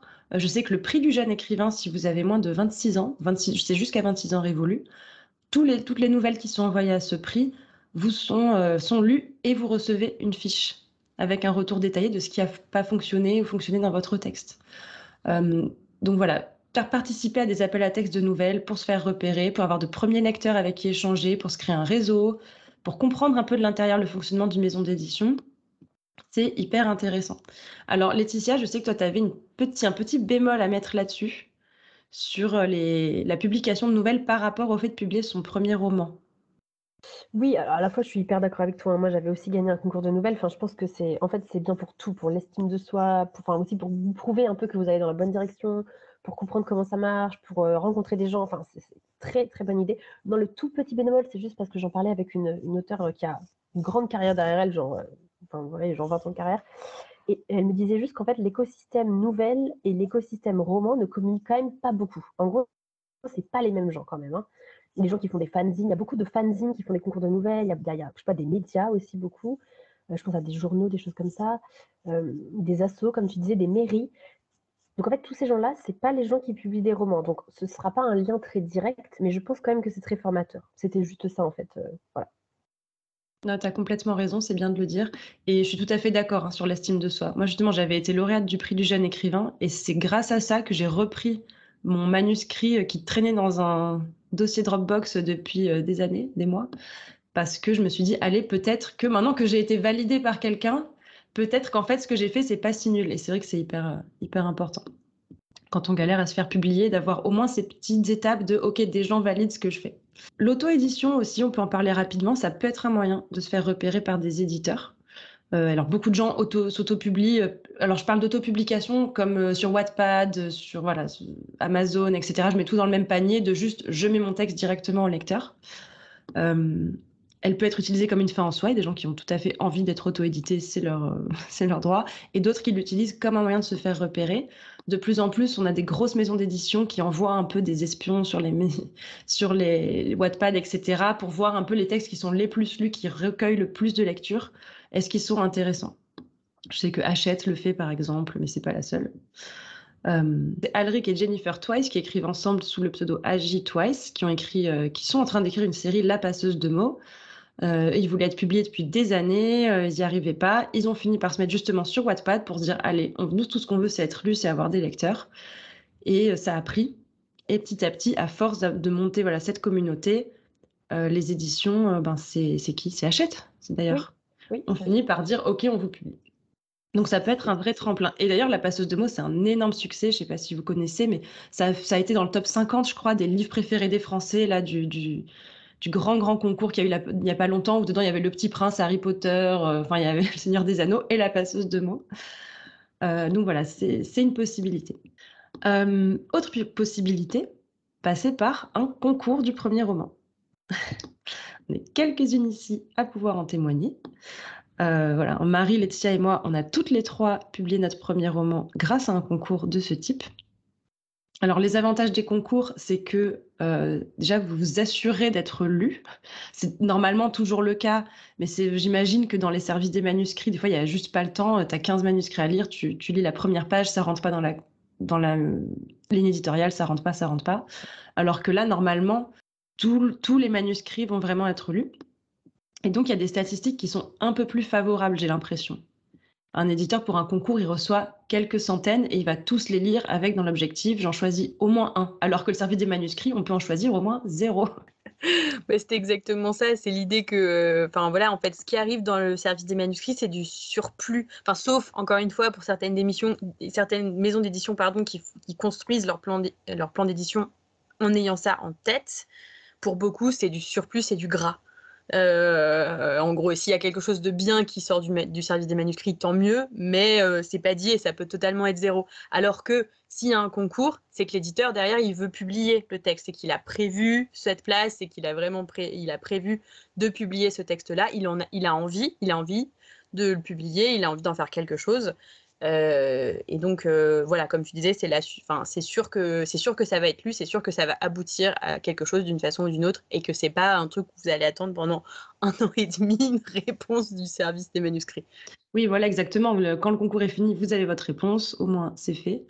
Après, c'est surtout en jeunesse, j'ai l'impression, en tout cas, il y en a énormément maintenant en jeunesse, presque toutes les maisons ont leur concours. Je sais pas, il y a Ozu, il y a Gallimard Jeunesse, 404 éditions, je crois qu'ils le font plus. Il y a Fixia pour Hugo Publishing, il y a Grund pour les albums, enfin il y a vraiment beaucoup de concours. Par ailleurs, tous les conseils qu'on a donnés précédemment s'appliquent tout à fait à la participation à un concours, hein. Enfin, je veux dire, moi, les concours, j'en ai gagné 2 en plus. J'ai totalement été voir ce que la maison d'édition publiait, etc. Enfin, tout ce qu'on a cité avant comme conseil, ça fonctionne quand même aussi pour participer à un concours. J'ai pas envoyé un truc qui avait rien à voir. Enfin, Évidemment, c'est bien de le rappeler. Donc voilà, un concours, c'est pas mal. Ça vous donne un peu plus de chance, même si évidemment il n'y a toujours qu'un gagnant et plein de déçus, hein, c'est le problème. Le match d'hier nous l'a bien rappelé. Marie? Oui, il y a un gagnant et plein de déçus, mais les concours, c'est aussi l'occasion de se faire repérer, parce que j'ai plusieurs exemples en tête de finalistes en fait pour un concours d'écriture qui n'ont pas eu le bandeau gagnant du concours d'écriture de l'édition truc machin, mais qui ont été repérés par l'éditeur, qui ont fait tout un travail sur leur manuscrit et qui ont été ensuite publiés dans la maison d'édition à titre de roman, voilà, de la collection de l'année. Ouais, bah dans ma maison, on fait des appels à manuscrits, on a des concours, et c'est vrai que, alors ça nous arrive moins ces derniers temps parce qu'on a moins de place, mais jusqu'à assez récemment, on publiait le lauréat et puis le coup de cœur du prix, ce qui nous permettait d'en publier 2 et d'avoir un peu nos 2 préférés. Enfin, les deux finalistes, en fait, finalement, publiés. Ouais, c'est clair. Donc, suivez les maisons d'édition qui vous intéressent sur les réseaux sociaux, puisque c'est là souvent qu'elles vont annoncer leur concours pour pas passer à côté. Il faut s'investir un peu et essayer de regarder ce qui se passe le plus possible pour comprendre et pour ne pas rater les opportunités, en fait. Donc, on a parlé de publier d'abord notre texte, notamment des nouvelles, l'auto-édition, les concours. Quatrième possibilité, c'est de se construire une communauté ou un réseau. Alors ça prend quand même beaucoup de temps, mais ça marche. C'est-à-dire qu'on a par exemple aujourd'hui beaucoup de bookstagrammeuses ou booktubeuses que des maisons d'édition vont publier, notamment parce qu'elles ont une grosse communauté de gens qui les suivent et qui sont un public très qualifié en fait, un public déjà acquis à la fois à la personne qu'elles suivent et au fait même de lire. Après, bien sûr, il faut que leur texte soit bon. Je pense qu'il ne suffit pas d'avoir 30 000 abonnés YouTube pour publier comme ça d'un claquement de doigts. Peut-être que 30 millions, oui, mais voilà. En tout cas, ça permet, comme on disait, encore de réduire le risque de l'éditeur. Il sait qu'il y a déjà une base de lecteurs, il peut faire son plan, son budget en disant « Ok, je sais que s'il y a 10% de la communauté qui achète, ça me fait une rentrée de X. » Enfin, voilà. Quelques exemples, si vous voulez en citer, vous qui les connaissez un petit peu. Laetitia, je sais que tu en as rencontré Oui, pas c'est moi, mal. c'est moi. Oui, non, mais effectivement, bon, vous les connaissez tous. Enfin, mais je veux dire, effectivement, on parlait de Nin tout à l'heure, qui a commencé sur YouTube, enfin sur Donc YouTube. Nin Gorman, qui est une booktubeuse, effectivement. Voilà, il y a Marie de Muffins and Books, La Carte des Confins. Il y a, on parlait tout à l'heure d'Agit Wise. Je ne sais pas s'ils avaient déjà une grosse communauté, mais j'imagine qu'un petit peu quand même, au moins sur Wattpad. Enfin, effectivement, les éditeurs, aujourd'hui, on est en 2023, ils sont attentifs à ça, hein, effectivement, c'est un vrai plus. Ça ne fera pas tout, parce que il y a Margot de Seine qui va publier en 2023, qui a une bonne communauté, mais elle expliquait bien que voilà, elle avait cette bonne communauté et elle ne trouvait pas d'éditeur pour autant. Donc elle expliquait bien que ça ne faisait pas tout pour autant. Il faut quand même qu'un éditeur ait le coup de cœur. Enfin, ça reste un peu toujours quand même les mêmes sujets, mais ça peut aider, c'est un plus. Une autre moyen de se faire une communauté ou un réseau, c'est pas forcément de devenir influenceur, mais de se faire des relations tout simplement en vivant sa passion de l'écriture, de la lecture, en allant rencontrer un maximum de gens, en allant en salon, en discutant avec les auteurs, rencontrer les éditeurs, rencontrer d'autres personnes qui cherchent à se faire publier. Ouais, Laure? Ouais, juste en t'entendant, je me disais attention, cela dit, à pas être le gros relou qui vient parler en salon et qui dit tiens, j'ai un manuscrit, il faudrait absolument que tu le lises, c'est la 8e merveille du monde. Genre, voilà, enfin, ne saoulez pas aussi. Pardon, mais désolée, mais ne saoulez pas vos interlocuteurs.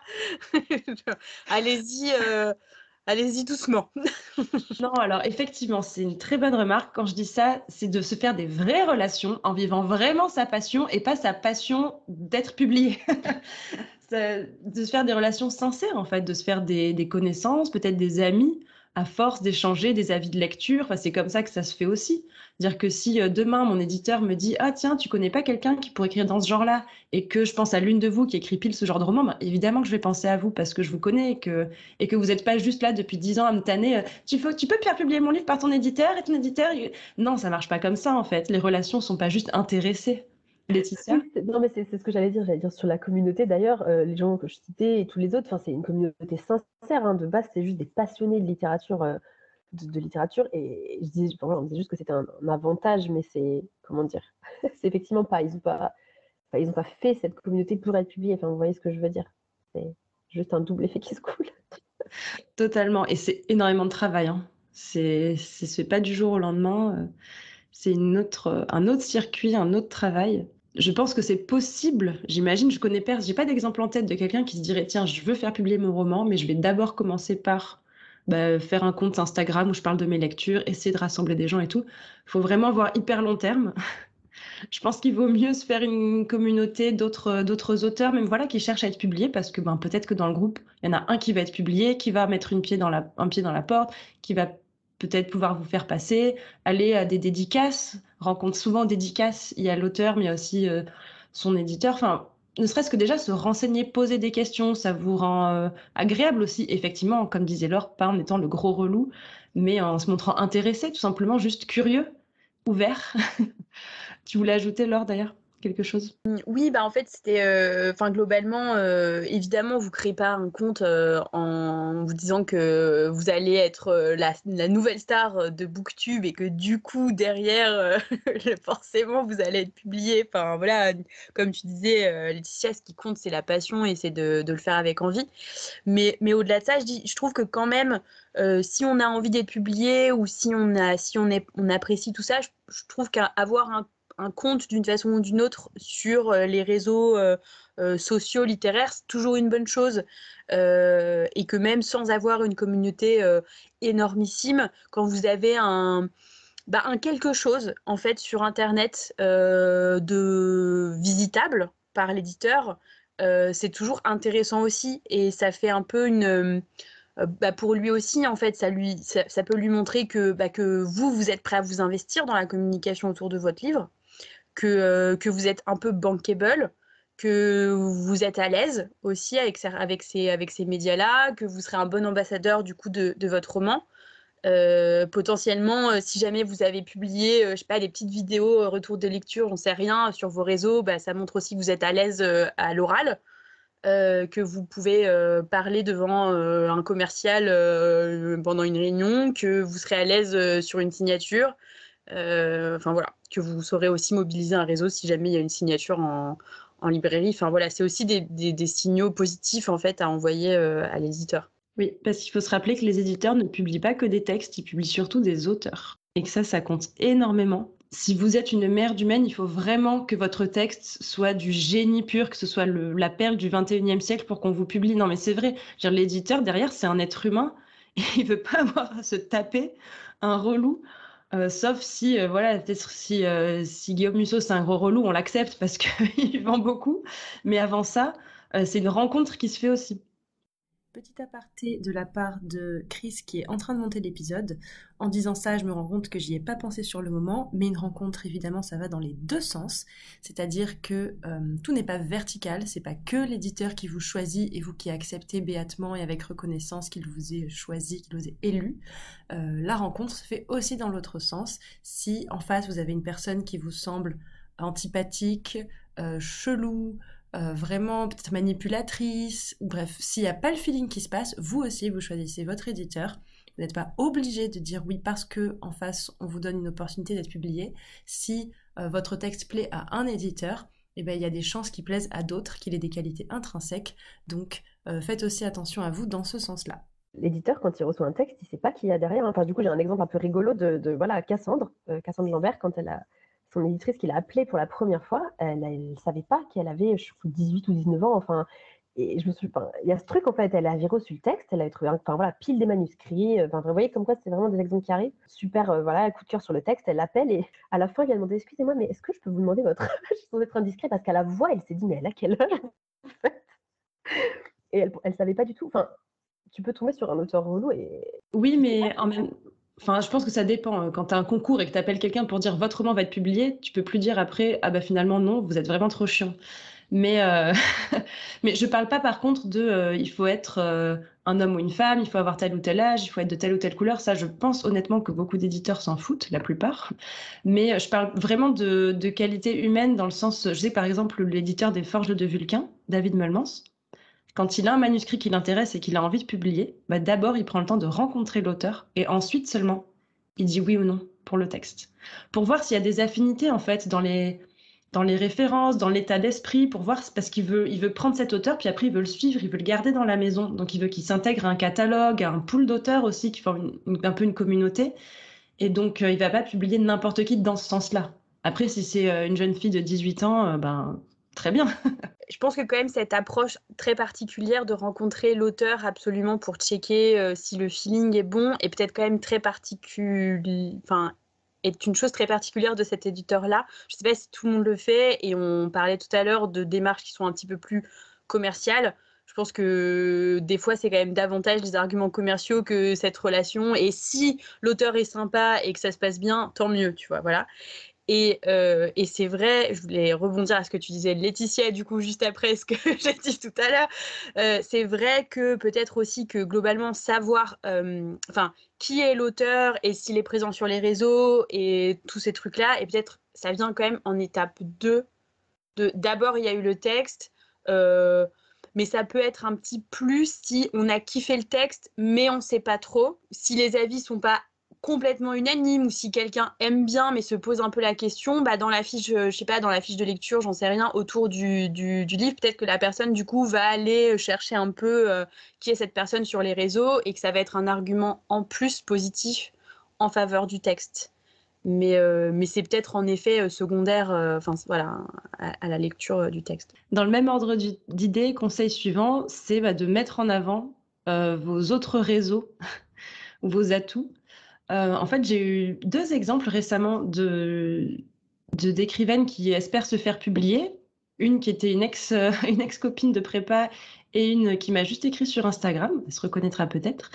Et les 2 m'ont dit, voilà, comment être publiée, en gros. Et les 2 n'avaient pas conscience d'avoir un énorme atout, qui est qu'elles ont toutes les 2 bossé dans le journalisme ou avec la télé.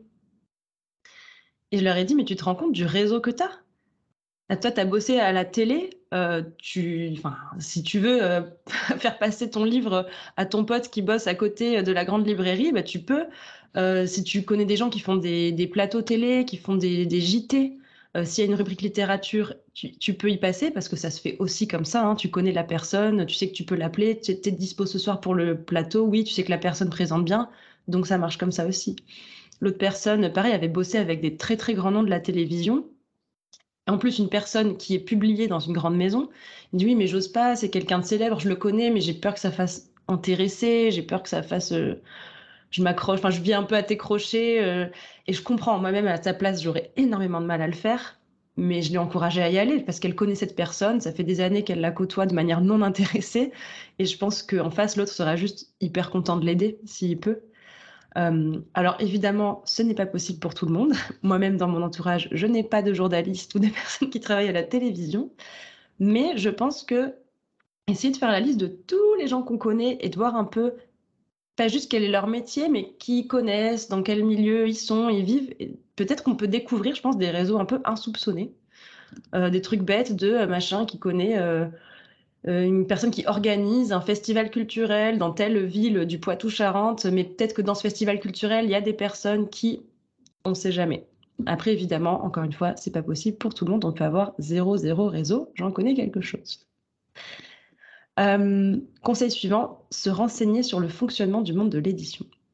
Bon, ça, c'est ce que vous faites en écoutant cet épisode. Mais nous, c'est vrai que le fait qu'on ait toutes travaillé en maison d'édition, ça nous a aidés à comprendre ce qui était attendu de l'autre côté, quel circuit allait suivre nos textes, quand on allait les envoyer. Et comme disait Laure, comme quand tu vas passer un entretien d'embauche, en fait, tu te renseignes sur comment ça fonctionne de l'autre côté, tu comprends les rouages pour montrer que tu fites avec ce qu'il y a en face. Parce que devenir auteur, c'est pas juste, tenez, je vous envoie mon texte et après vous vous débrouillez, c'est rentrer dans un milieu professionnel, c'est faire partie d'un écosystème professionnel. Et pour moi, c'est un exercice d'empathie, en fait. C'est se mettre à la place du récepteur de votre manuscrit. Comprendre, en tant que personne, qu'est-ce qui va lui faciliter la vie. Au stagiaire qui va lire votre manuscrit, qu'est-ce qui va lui faciliter pour faire sa fiche. Qu'est-ce qui va peut-être plaire, ce qui va lui faire lever les yeux au ciel, etc. Là, est-ce que vous voulez citer, vous qui connaissez aussi un petit peu, des ressources pour mieux comprendre le monde de l'édition que nos auditeurs peuvent trouver ici et là? Laetitia?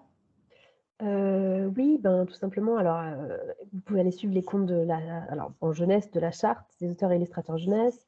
Il y a la Ligue des auteurs aussi professionnels. Comme on disait, voilà, les podcasts. Maintenant, il y a beaucoup, il y a pas que nous, il y a plein de podcasts sur l'écriture et sur l'édition et tout ça. Vous pouvez aller suivre aussi des auteurs français sur les réseaux sociaux, comme ça. Souvent, on est beaucoup à partager notre quotidien et nos galères, etc. Et donc ça, je pense que ça peut être vraiment pas mal.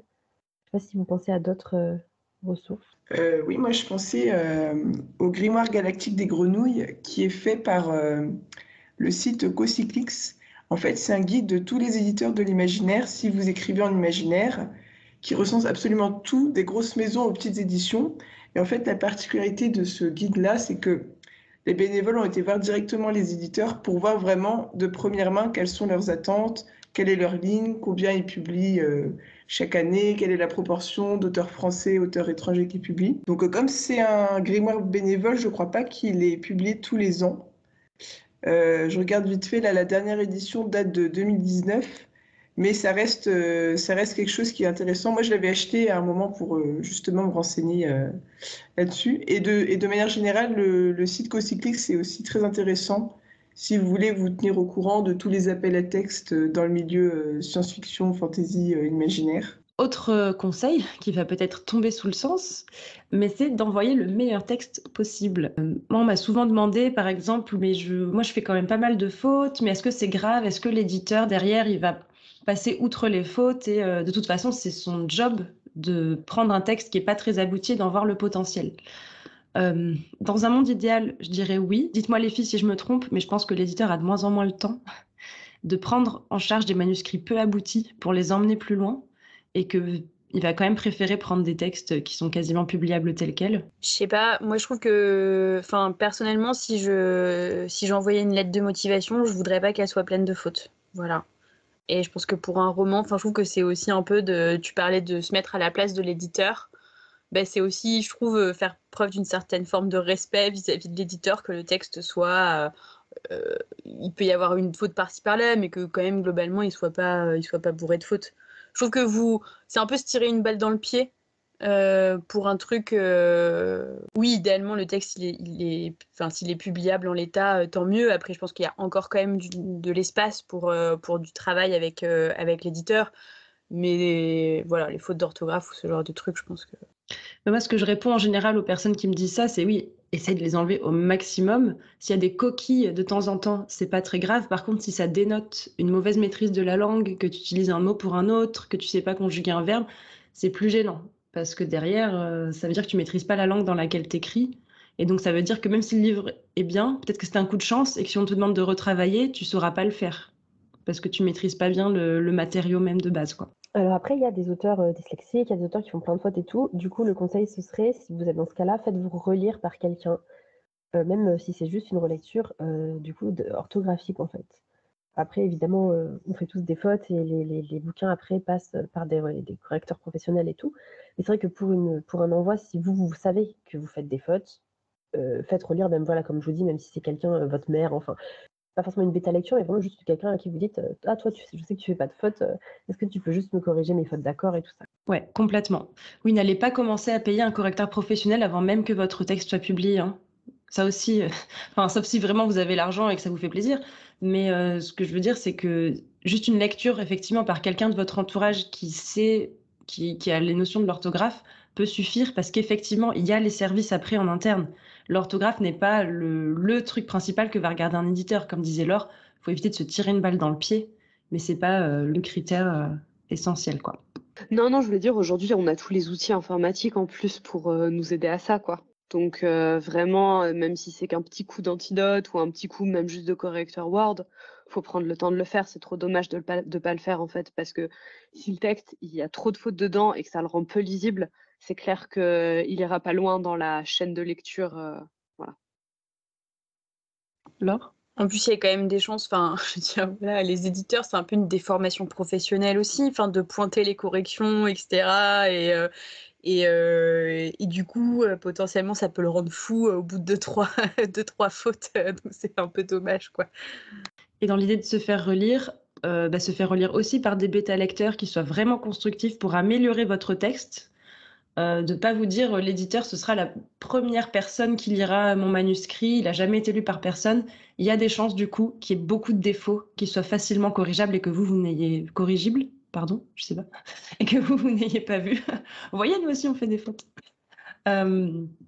Donc faites relire par des bêta-lecteurs autant que possible et essayez d'envoyer en fait un truc le plus abouti possible pour vous dans votre situation, dans ce qui vous est possible. Le meilleur texte possible aussi en termes de celui qui a le plus de chances d'aboutir. Et là se pose la question de la stratégie. C'était plus de prendre le problème à l'inverse, au lieu d'envoyer son bébé chéri qu'on chérit depuis des années en 7 tomes, de se dire plutôt, je vais me donner à moi-même une sorte de projet de commande.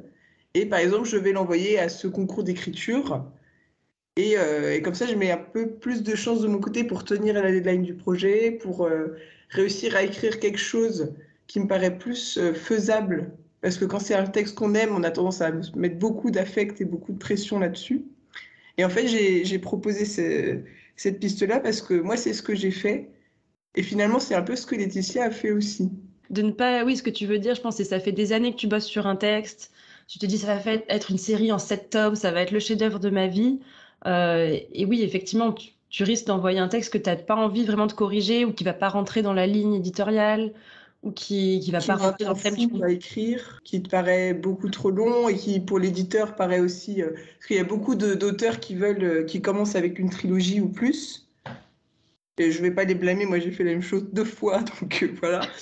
Mais des fois, ça peut être plus efficace et plus rapide de commencer avec un roman one shot en mode un peu défi.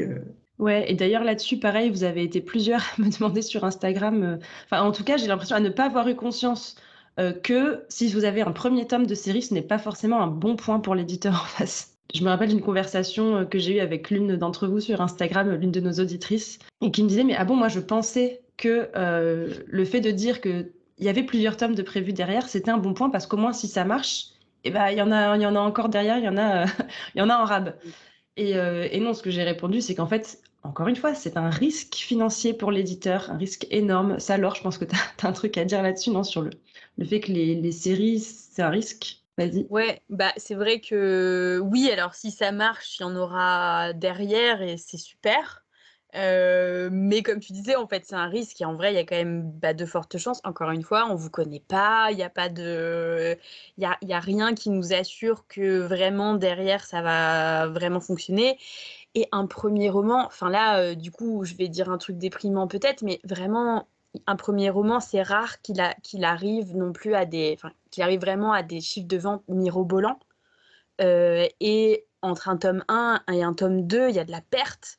Entre un tome 2 et un tome 3, il y a de la perte. Et en fait, vous allez aussi vous-même, peut-être potentiellement, vous coincer dans un projet qui va peut-être être un peu déceptif pour vous. Et aussi, si ça se trouve, en fait, où l'éditeur n'ira pas jusqu'au bout avec vous parce que si les ventes sont pas au rendez-vous, il vous signera pas le tome 2 ou le tome 3 et je trouve qu'il y a rien, enfin c'est dur quoi. Voilà. Donc non, un one shot c'est bien. Pour commencer. Après, il y a évidemment des contre-exemples. Hein. Non Tout mais de c'est suite, je clair. pense à Christelle Dabos, premier roman, 4 tomes, best-seller international. Bon, si on peut la citer, c'est que c'est vraiment l'exception. C'est pas la C'est règle. ça.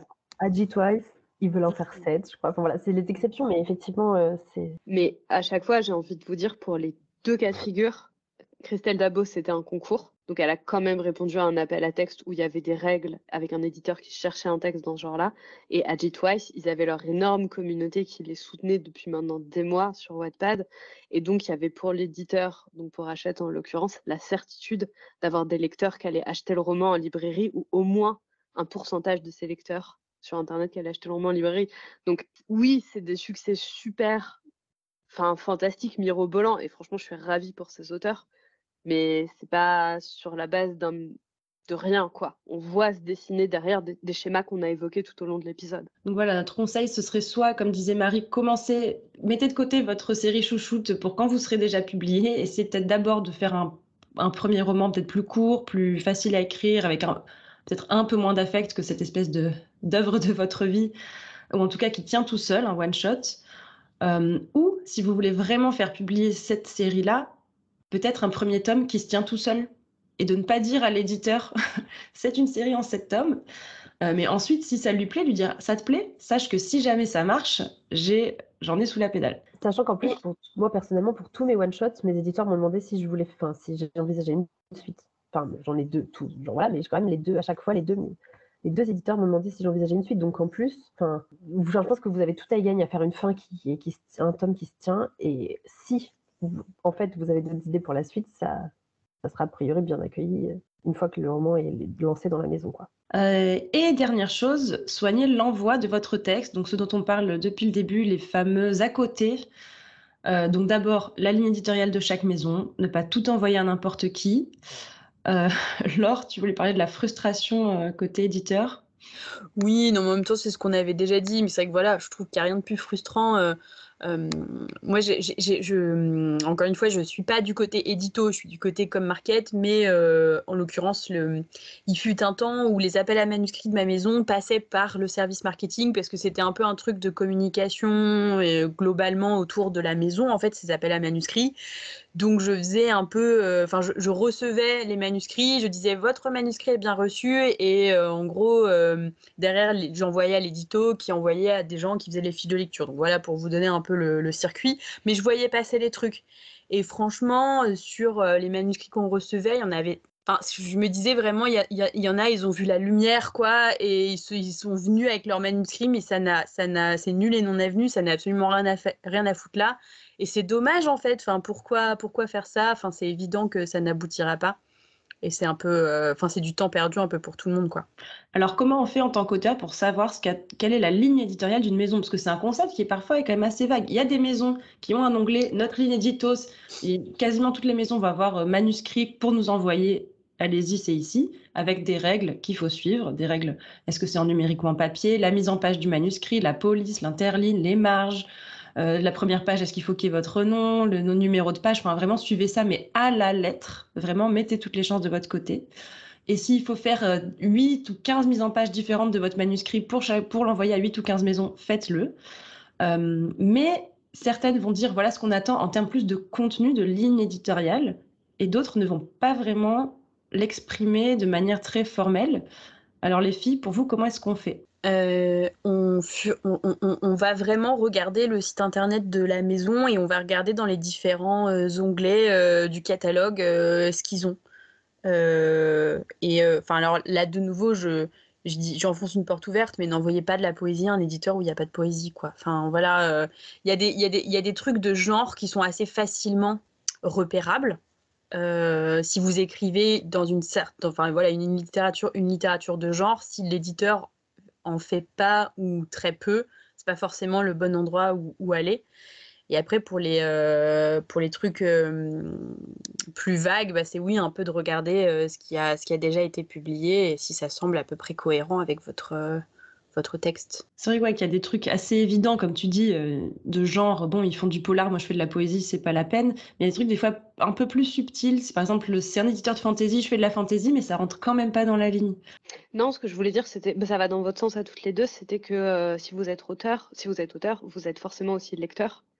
Et donc, vous lisez des choses. Je vois Laetitia Caquès.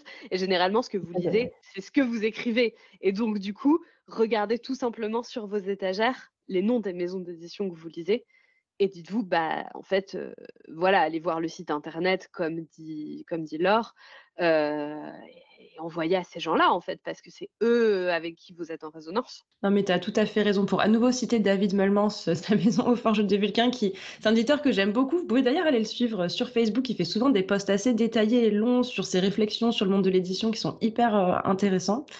Et bref, lui, ce qu'il dit, c'est qu'en fait, ce qu'il voit avec son service des manuscrits, c'est que souvent les écrivains, ceux qui souhaitent être publiés, ne sont pas lecteurs et c'est ça qui pêche et ça se voit tout de suite. Parce qu'ils veulent juste écrire et être lus, mais sans lire d'abord. Et ça se ressent aussi bien dans le contenu de leur texte que dans la manière dont ils l'envoient et à qui ils l'envoient. Alors que si vous lisez effectivement, comme disait Léa, les livres d'une maison, normalement, vous savez quelle est sa ligne éditoriale. Il n'y a pas trop de shortcuts là-dessus pour comprendre un peu les subtilités d'une ligne. Après, il y a des blogs comme par exemple Just a Word, qui est un blog spécialisé sur les littératures de l'imaginaire plutôt adulte, qui tous les 6 mois, je crois, pour chaque rentrée en fait, rentrée de janvier, rentrée de septembre, interviewe plein d'éditeurs d'imaginaire pour leur demander un peu leurs nouveautés, qu'est-ce qu'ils vont mettre au catalogue. C'est un bon moyen aussi de voir les orientations de chaque éditeur, un peu pourquoi ils ont choisi tel ou tel texte, etc. Est-ce que vous avez des conseils pour l'email et la lettre d'intention qui vont avec le roman? Parfois c'est demandé, parfois ça l'est pas, parfois on demande un synopsis. Qu'est-ce qu'on doit mettre? Déjà, il faut voir ce que l'éditeur demande comme préconisation. Après, le synopsis, généralement, on cherche plus une sorte d'efficacité et de concision. Donc, essayer de faire 1 page, 2 pages max, c'est très très bien. Pas la peine de trop entrer dans les détails, de trop dérouler l'histoire. L'éditeur veut juste savoir les grandes étapes et comment l'histoire se termine, en fait. C'est vraiment ce qui compte. Et après, pour ce qui est note d'intention, moi, je trouve que le plus concis, le plus efficace, c'est toujours le mieux. Voilà, pas la peine d'en faire des tartines. Dire voilà qui vous êtes, présenter vite fait votre profil et voilà. Ouais, c'est parfait, Marie. Moi, je dirais exactement la même chose que ce que tu viens de dire. Moi, je dirais qu'une page recto verso, ça suffit. En tous les cas, moi, quand j'étudiais des manuscrits, ça me suffisait largement prendre la température d'un texte.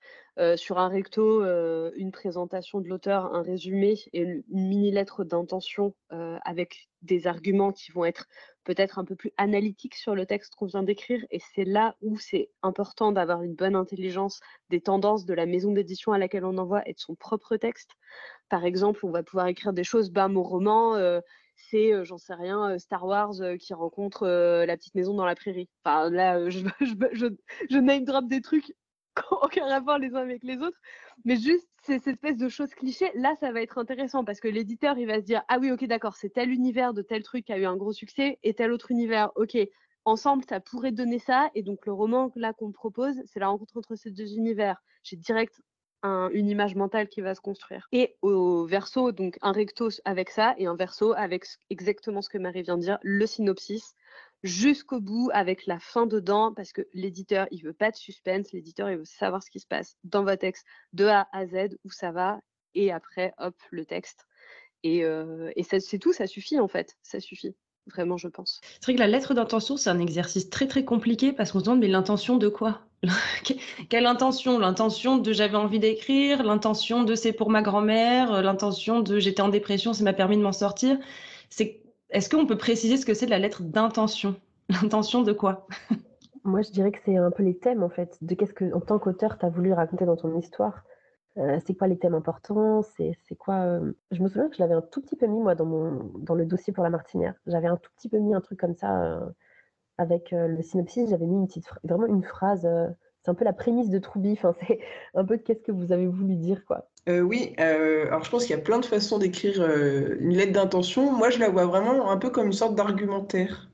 Un peu comme disait Léa, en fait, avec les thématiques fortes, l'intérêt pour l'éditeur, en quoi ça peut correspondre à sa ligne éditoriale.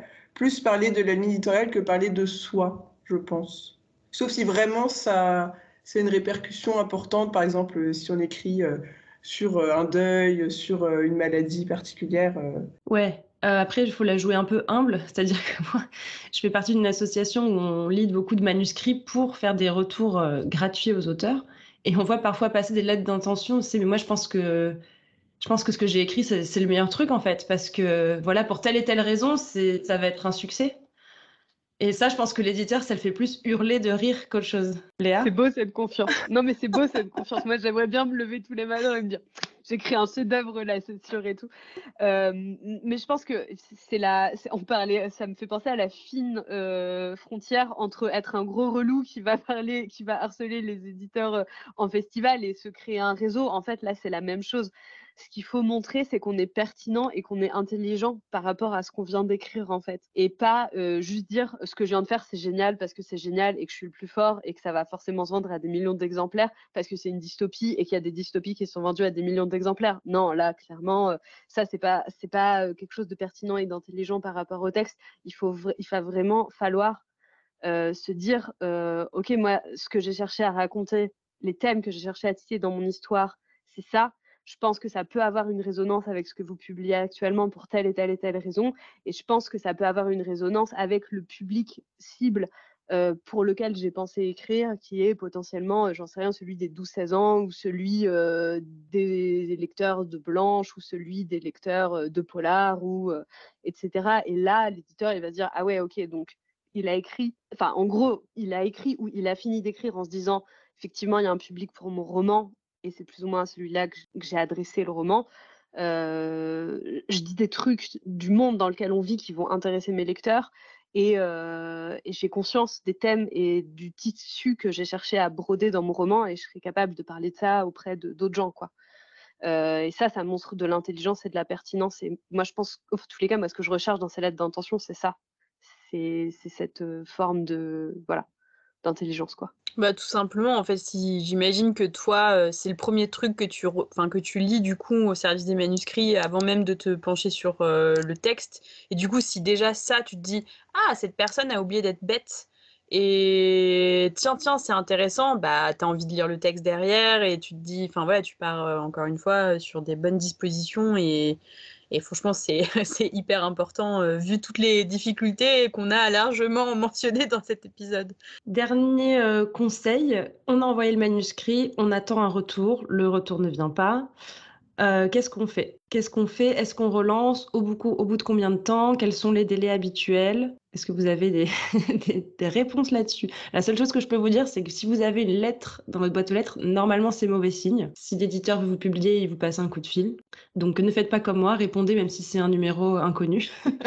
Bon, au pire, il laissera un message sur la boîte vocale. Mais du coup, les filles, ouais, en termes de relance, délai. C'est Moi, je compliqué dirais parce que je pense Ouais. qu'il y a des maisons d'édition qui ont un service de tri des manuscrits à part entière très rodé et qui peuvent répondre sous 3 mois. Et d'autres où des fois il faut attendre 1 an avant que le manuscrit soit lu et potentiellement accepté. Ça dépend de la taille de la structure et ça dépend de l'organisation aussi et de la gestion du tri des manuscrits. Non, j'allais dire à peu près comme Marie, en fait, c'est assez variable d'une maison à l'autre, mais ne vous attendez pas à avoir une réponse dans les 15 jours. Enfin, ça, c'est sûr que ça n'arrivera pas. C'est quand même dans les maisons qui sont rodées, il faut compter plusieurs mois. 3 mois. Ouais. 3 mois, ça me paraît un bon minimum en fait à attendre. Et en effet, ça peut être beaucoup plus long. En fait, voilà, il y a beaucoup de maisons d'édition qui emmagasinent un certain retard. Et le retard, c'est très rare de le rattraper en fait. Donc en règle générale, juste la pile continue de grandir et ne désemplit pas aussi vite qu'elle se remplit. Donc voilà, faut pas désespérer parce qu'on n'a pas de réponse. Mais je dirais que je sais pas, à partir de combien de temps est-ce qu'on peut faire un mail de relance? Moi, je dirais au bout de 6 mois. Ouais. Ouais, moi je dirais ça. Moi je dirais 6 mois. Ça me semble un bon compromis parce que moi je pense que ça prend 3 à 6 mois pour un éditeur en moyenne. Hein. Vraiment, là, c'est une moyenne à la louche pour que le manuscrit soit consulté, il soit lu. Au bout de 6 mois, ça me semblerait pas déconnant et je trouverais pas que c'est de l'impatience de la part d'un auteur d'envoyer une lettre de relance. Après, il faut savoir que si c'est une maison d'édition très rodée qui a une sorte de process de traitement des manuscrits, ça ne servira pas à grand-chose parce que le manuscrit, il est quelque part dans la pipeline et il va continuer à suivre son chemin jusqu'à ce que la lettre de réponse soit envoyée ou que le coup de fil providentiel soit passé. Mais pour des plus petites structures, donc soyez aussi conscients, c'est aussi en ça que c'est intéressant d'être conscient de à qui on envoie son manuscrit. Si c'est une toute petite structure, une toute petite maison d'édition, en gros, voilà, si c'est pas, j'en sais rien, Hachette ou Gallimard, mais une toute petite maison, là, peut-être que ça va être plus intéressant de renvoyer une relance. C'est peut-être directement des gens qui les stockent dans des dossiers sur leurs ordinateurs et qui les lisent un peu plus en fonction de leurs affinités ou au petit bonheur à la chance. Et votre mail de relance, il va arriver dans une boîte mail et l'éditeur, il va se dire ah oui, tiens, c'est vrai, j'ai mis ce manuscrit dans mon dossier truc à lire. Ah, je vais aller jeter un œil. Et peut-être que ça pourra retenir son attention à ce moment-là. Et relancer gentiment, en ayant conscience voilà, qu'en face, c'est des gens débordés qui font du mieux qu'ils peuvent. Et voilà, avec politesse. Je sais que ça paraît une évidence, mais je pense qu'on reçoit tellement de mails énervés de l'autre côté. Bonjour, j'ai envoyé mon inscrit à 6 mois, toujours pas de retour, ça en est où? Non. Soyez sympa, vous aurez plus de chances d'obtenir une réponse. Laure? Ouais, vous n'êtes pas obligé de vous excuser non plus et d'en faire des caisses, de relancer. Vous êtes légitime à demander. En fait, vous êtes vraiment légitime dans votre demande pour relancer les éditeurs qui sont en face. En effet, juste faites-le cordialement, sans vous énerver. C'est contre-productif. Voilà. Sachant que beaucoup de maisons, de toute façon, vont vous mettre que si vous n'avez pas de retour de notre part sous X mois, c'est que votre manuscrit n'a pas été retenu. Totalement. Donc à ce moment-là, ça ne sert à rien de relancer. Vous notez la date M+6 et vous passez à autre chose. Voilà un peu nos conseils. Un épisode fort réjouissant. Un énorme épisode. Je pense qu'on a presque 2 heures d'enregistrement.